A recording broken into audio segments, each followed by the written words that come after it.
Hello, everyone, and welcome to this presentation about our new confocal laser scanning microscope. And really, I'm happy to be invited here and having the opportunity to introduce our basically brand new FLUOVIEW FE4000 to you. So in this Tech Exchange webinar, I will share more details on the technology and the features of the system. Just quickly having a look at the participants list, I could already spot some names where maybe some of you had the chance to see our market acceptance study system, the prototype, which we were using to visit a few facilities in Europe. So before the launch of the system, and happy to see those names here as well. Go here. Yeah, Claudia already introduced myself, so no need to repeat that. But maybe just quickly saying that during my previous academic life, I was working in laser chemistry, physical chemistry, and had my own 2-photon microscope built up to study basically the cell metabolisms via endogenous fluorescence in pancreatic islets. So as you might imagine, this was related to diabetes disease research, and it was really fun to work with the different institutes in the campus there. Okay. But now let's come to the topic itself. Our new FLUOVIEW 4000 system with its new type of detection, new detection concept, we have to say. Some highlights of the system in a nutshell are listed just in advance on this slide, which are, of course, a new detector with its higher sensitivity and higher signal to noise. We'll talk about the high dynamic range of this system, which makes it really fun to work with. The spectral range is increased from 400 to 900 nanometer. We have 10 simultaneous laser lines on the system. We have a laser power monitor implemented to keep the laser power stable. We are talking about up to 6 confocal channels with this system. Additionally, up to 6 non-descant detectors can be added. So in total, 12 channels then at the system. And as well have a glimpse on the AI technologies for noise reduction and analysis, which have been implemented here.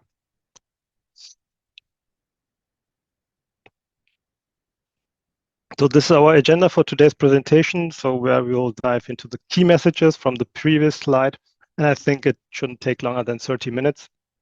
So we'll have enough time reserved for Q&A.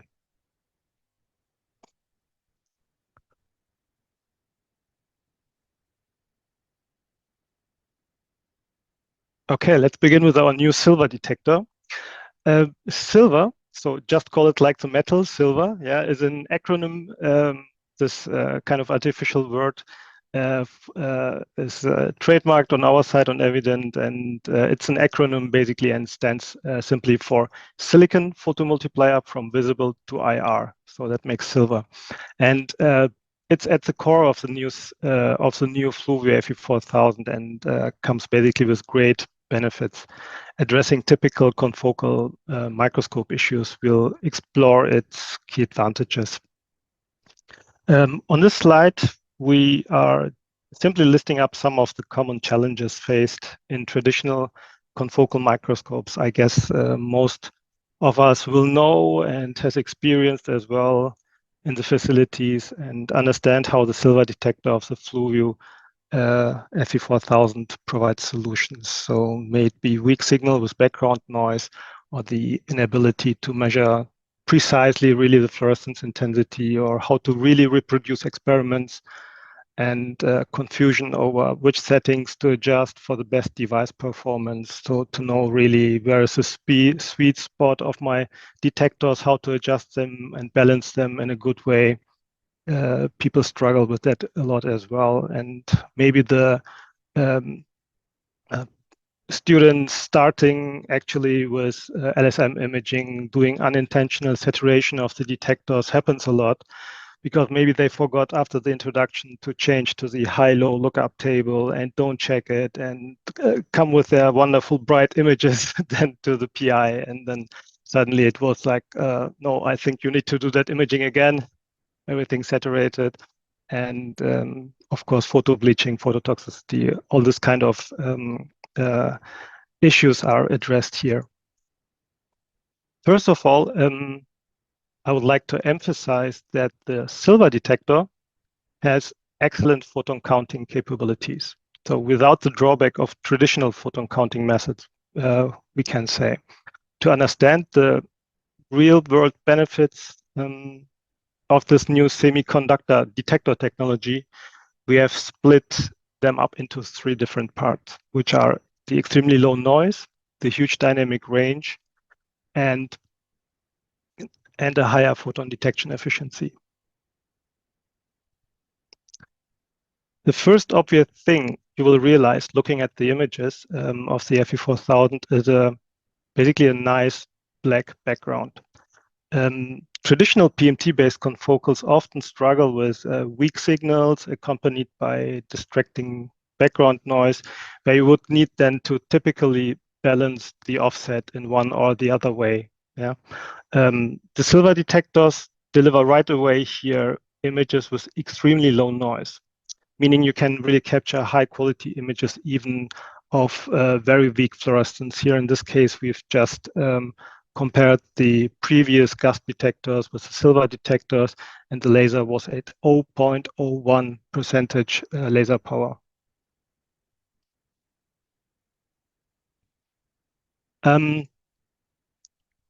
Quantifying fluorescence intensity accurately comes with a lot of hurdles in confocal microscopy. The silver detector employs, let me say, a fully quantifiable photon intensity pattern in its histogram, providing precise measurements which directly refers to the detected photon numbers.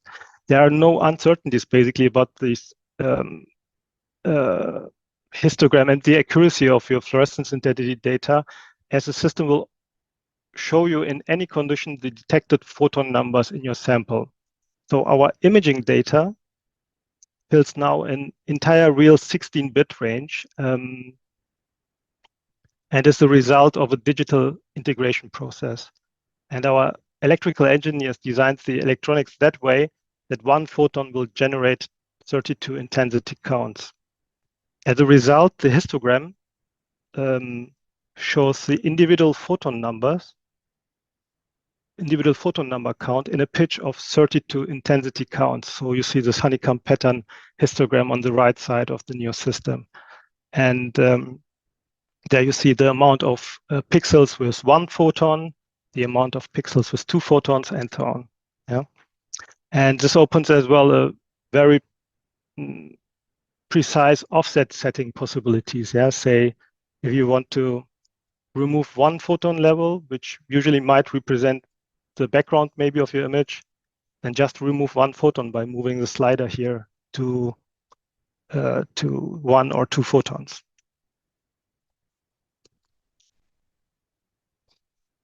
And users often face confusion when adjusting settings for optimal detector performance as well. So as I mentioned in the beginning, so where is the sweet spot of my detector? If I'm too much gain, too less gain. So this is always hard for as well beginners. And the silver detector introduces here, let me say, quantitative image quality control, we can say, providing clear parameters for adjustment.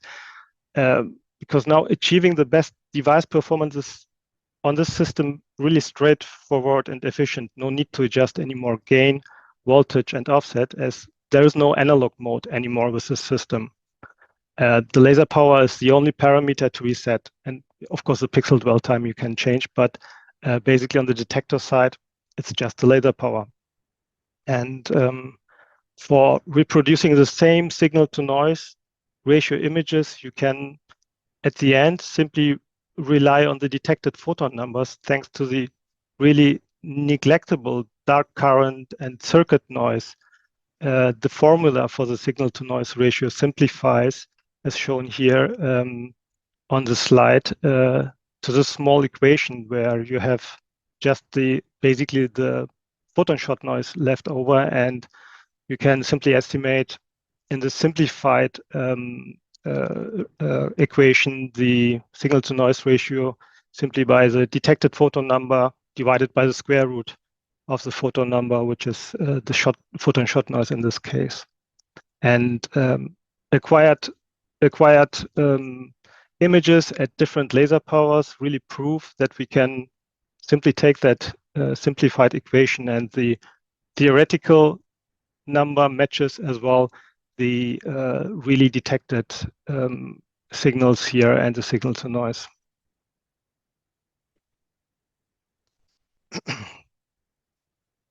So maybe one step back. So why there is no analog mode anymore with our FE4000?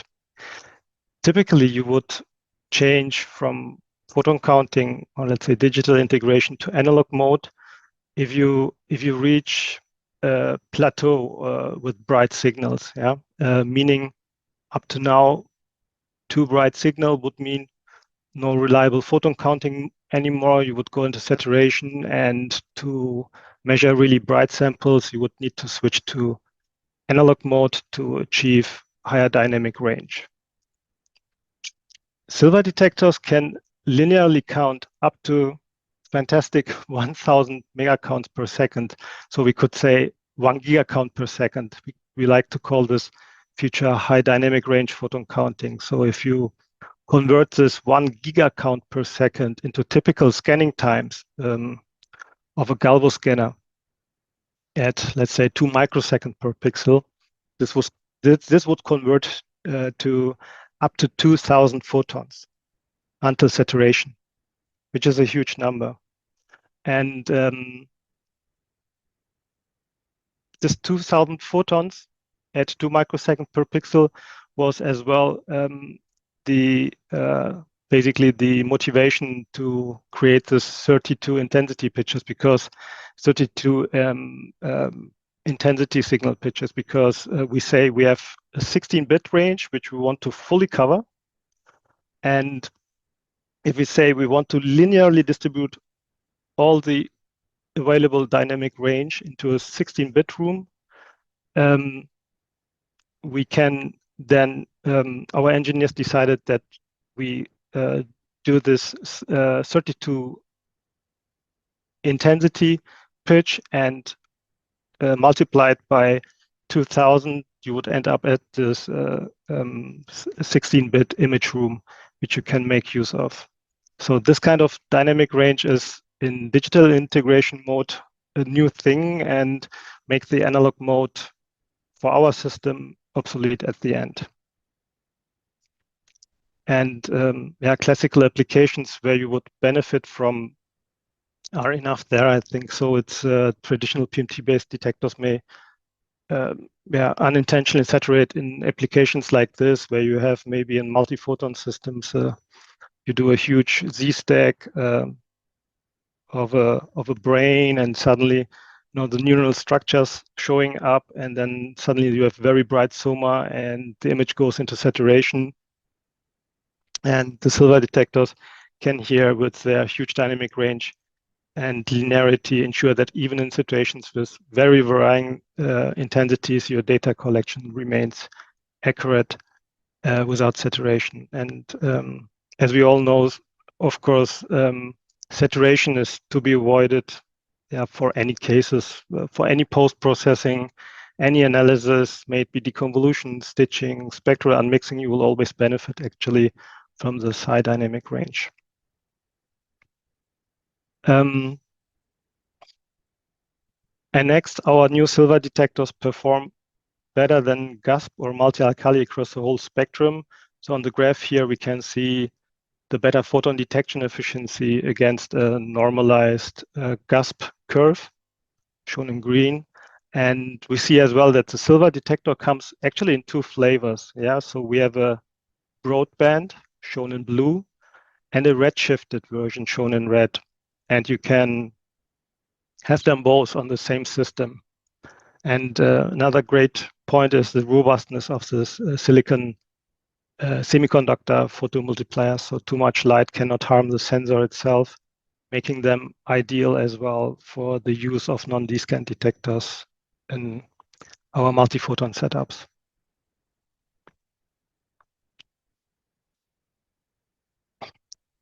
And another feature which complements it very well is basically, so I was telling in a different presentation as well, that the slogan of a famous car tire brand is "Power is nothing without control."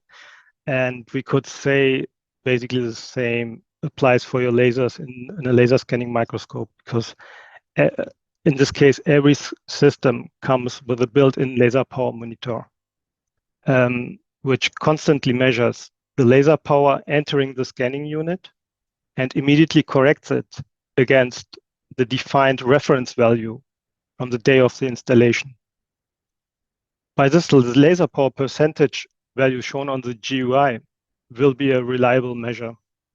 And the laser power reaching the sample will be always constant, no matter if one day or 1 year after installation. Yeah. So of course you need to make sure that you always use the same objective lens. Then in that case, if you have several types of same objective lenses in your institute, so then you should make sure that they stay at the same system, because of course the lenses themselves have as well some variation. So, but if you have a cleaned lens with this and use the same lens, you can be sure that always the same laser power will reach your sample if you choose for specific GUI values.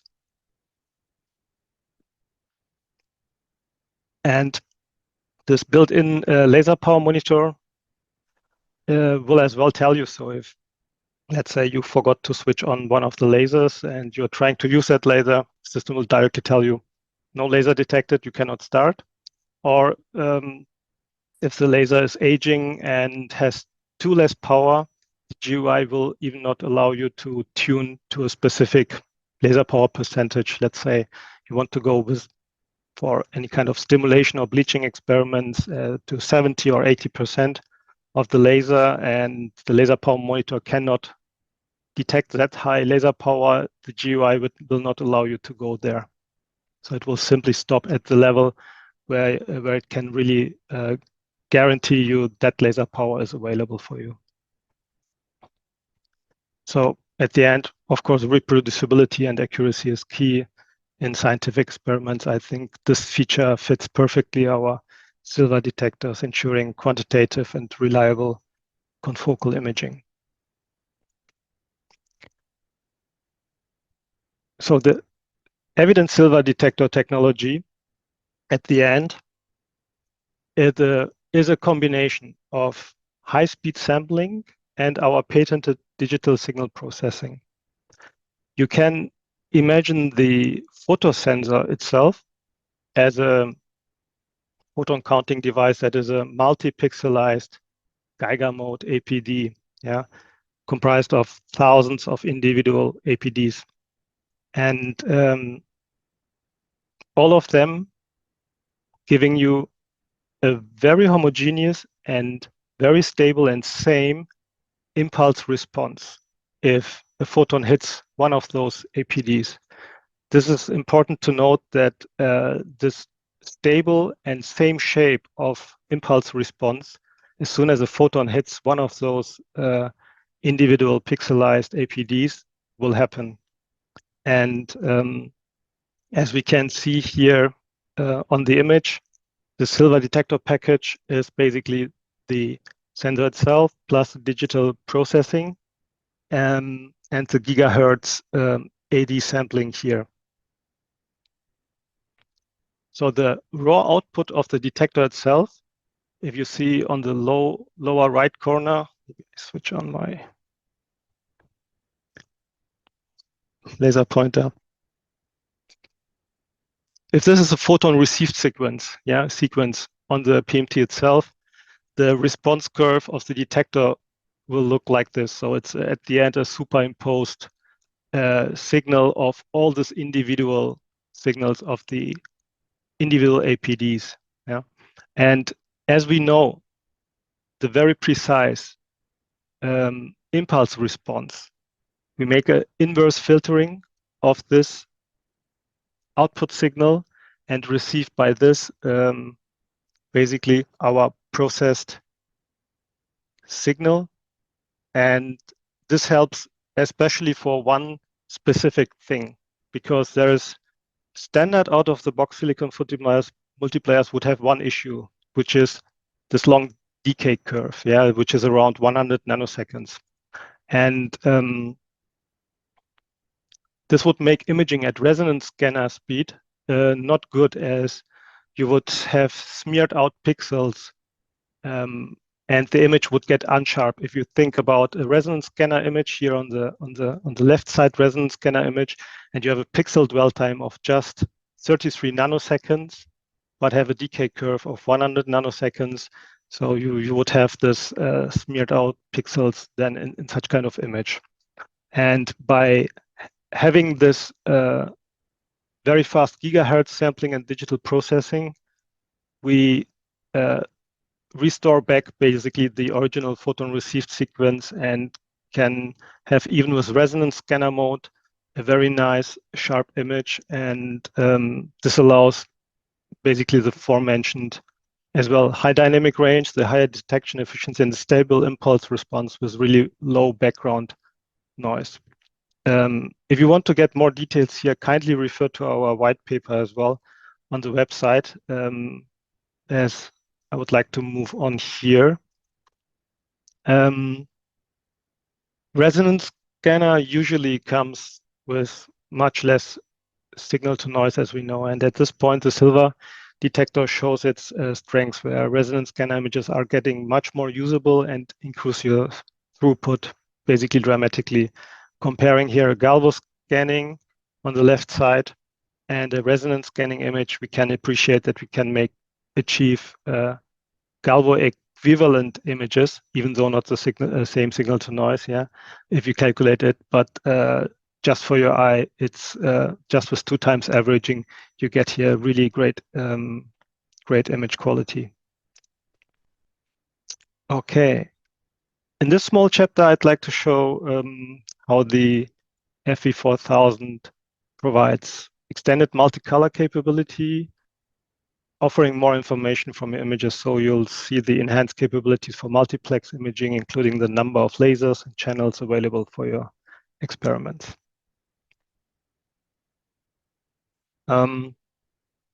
Biological phenomena often require, of course, a multitude of colors for comprehensive evaluation, and the silver detector extends the detection range, as mentioned, from visible to near infrared. And the spectral range is now from 400 to 900 nanometer, and you can add up to 6 confocal detectors to your system. Each channel is fully spectral, and our true spectral concept with its VPH grating offers 2 nanometer spectral resolution, and each channel can have bandwidths, spectral bandwidths from 1 to 100 nanometer. And a good point about this VPH transmission grating is as well that it's not polarization dependent like standard reflected gratings. On the excitation side, we offer a range of lasers from 405 up to 785 nanometer lasers, all diode lasers, and up to 10 lasers simultaneously can be with the FE4000, and each of them has basically enough power to do macro overview images or do easily stimulation experiments here where you would need more power than for standard imaging experiments. And as a result, multiplex imaging with simultaneous 6-channel acquisition is then easily possible on that system. Okay, new scanners, faster throughput, and extended capabilities to make macro to micro imaging more flexible and efficient. We can say here in this chapter, see some of the basic specs of the system and applications highlighting this macro to micro workflow. Our new scanner enhances basically efficiency in workflow, delivering faster and higher quality images. the field number is right now at field number 20 for both the Galvo and the resonance scanner, yeah, giving you the possibility to switch back and forth as well at any time in your experiment at any zoom level. Yeah, so you can choose whenever you are not satisfied with the signal to noise level from resonant back to Galvo and so on. The resonance scanner is capable of doing 1K by 1K images, where you would then for the full frame go with 15 frames per second. And as well, the Galvo scanner's minimum pixel dwell time has been lowered to 1 microsecond per pixel, which gives you as well for a typical 1K by 1K image faster imaging rate. And as mentioned earlier, each system comes now with its own built-in laser power monitor. The larger beam size, so we are coupling in with the collimator all the laser lines via this laser ports here. They have a larger beam size to support as well the low magnification lenses, because typically confocal systems are not really optimized to fill the whole back focal plane of so the whole larger big focal plane of lower magnification lenses. And in this case, we can say, so we are fully filling as well the back focal plane of low mag lenses, which make use of even if it's low NA lenses, that you fully fill those back focal planes there to make use of.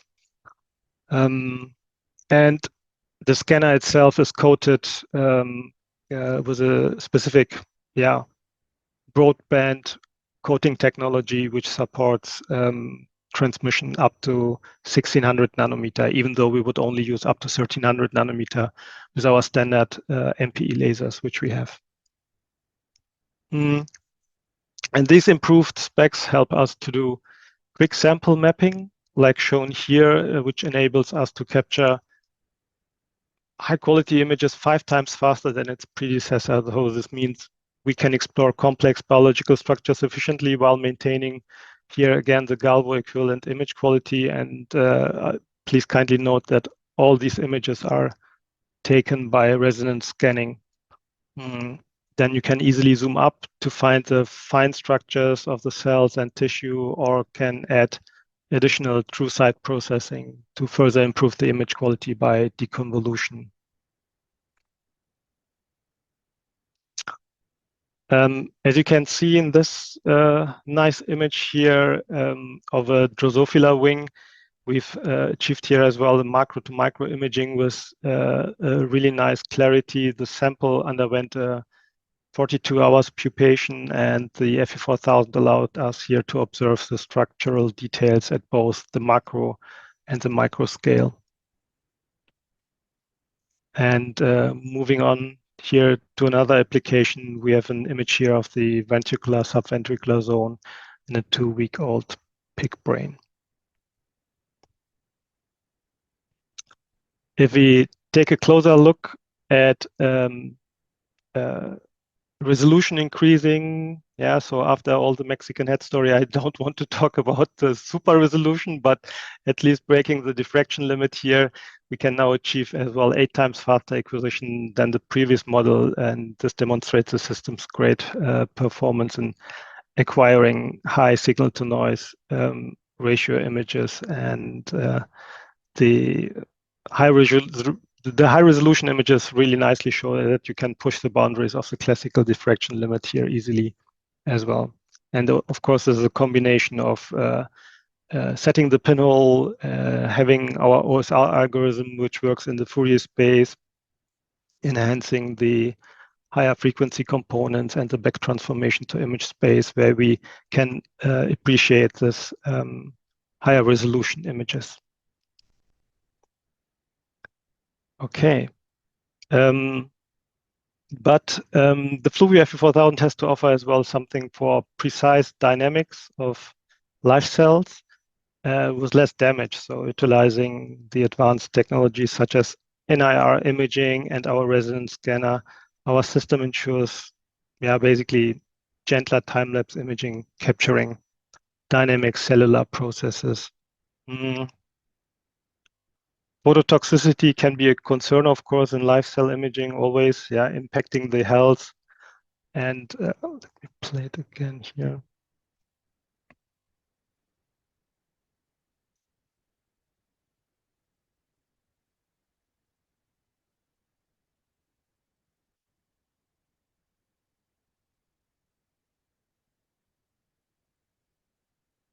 Sorry. Okay. So we can address this challenge by incorporating NIR lasers, utilizing longer wavelengths for fluorescence excitation. So this time lapse was kindly provided by Dr. Masaya Suotaki and his team in the Institute of Transformative Biomolecules in Nagoya University in Japan. I think their work highlights here as well the gentle imaging capability of the new system studying live cell images. The resonance scanner plays a key role in minimizing, of course, the phototoxicity, allowing us to capture every small nuanced moments in live cell dynamics, like in this case with an FM143 sterile membrane dye. This one kindly provided by the Children's National Research Institute in the US.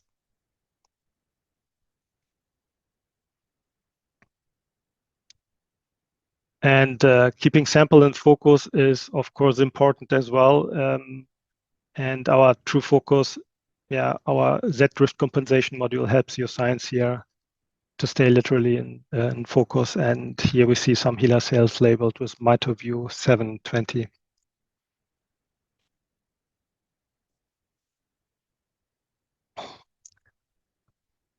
Okay, coming slowly to the end, I think one of the fastest growing area in all the different industries might be, basically the AI area. Just two examples as well from our system in this chapter, how AI-powered enhancements for confocal imaging can help us. One is AI-based noise reduction, and the second one is an AI-based segmentation. So I have talked so much about our resonance scanner quality, but with true AI, we can even put a nice cherry on this cake here. I think we can already appreciate the raw resonant image quality shown on the right top here. This is a beating heart of a zebrafish, and the resonance scanner is running with no averaging at 66 frames per second. And our true AI noise reduction can, again here, improve the image quality seen on the bottom part. And this is important to say that it's simply a pre-trained neuronal network, which you simply activate. Nothing to train here on the system yourself, but it's, again, a pre-trained model, which cleans up the noise introduced by the faster resonance scanning without losing any temporal resolution here.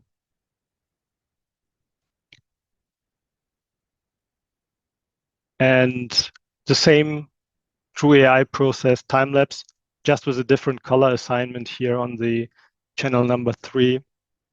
We can see as well in the green channel, the cardiac valve in the green here nicely. And on the cyan channel, we have here blue fluorescent protein. A very nice movie, which we took at the Crick Institute in London. Okay, and on the analysis part, we have, just as an example here, a pre-trained neuronal network working in this mouse kidney section. The true AI module is able to predict here easily the glomeruli positions in this case. And in this last chapter, just quickly to explore the modularity of the system. So it can be configured to your specific requirements. So it's choose from our types of microscopes or combine with multi-photon for multimodal use. So the FLUOVIEW FE4000 at the end, we can say, is a one platform solution. So you can start with the scanner itself, it can be a galvo only or a hybrid scanning unit, which has both galvo and resonance scanning. The detectors, on the detector side, you can choose to go with 2, 4, or 6 channels, having the choice to as well add additional redshifted silver detectors. And all 10 laser lines are available for the combination you need for your scientific tasks. And based on your research application, the choice of microscope frames can be either an inverted, an upright, or an extended upright for electrophysiology, where you have more space for your manipulators, or patch clamping, whatever you would like to do there, or even a gantry frame where you have plenty of space for experimental setups where you can move out the whole part here and place any kind of apparatus which would fit in there.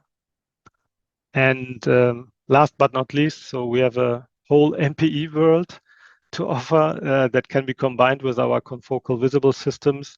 But I would say that's a topic we could devote an own entire webinar to. Again, so keep in mind that the silver detectors are all available as non-D-scan detectors, giving you all the advantages mentioned before. And with this, we are at the end of this presentation, and I appreciate your time today.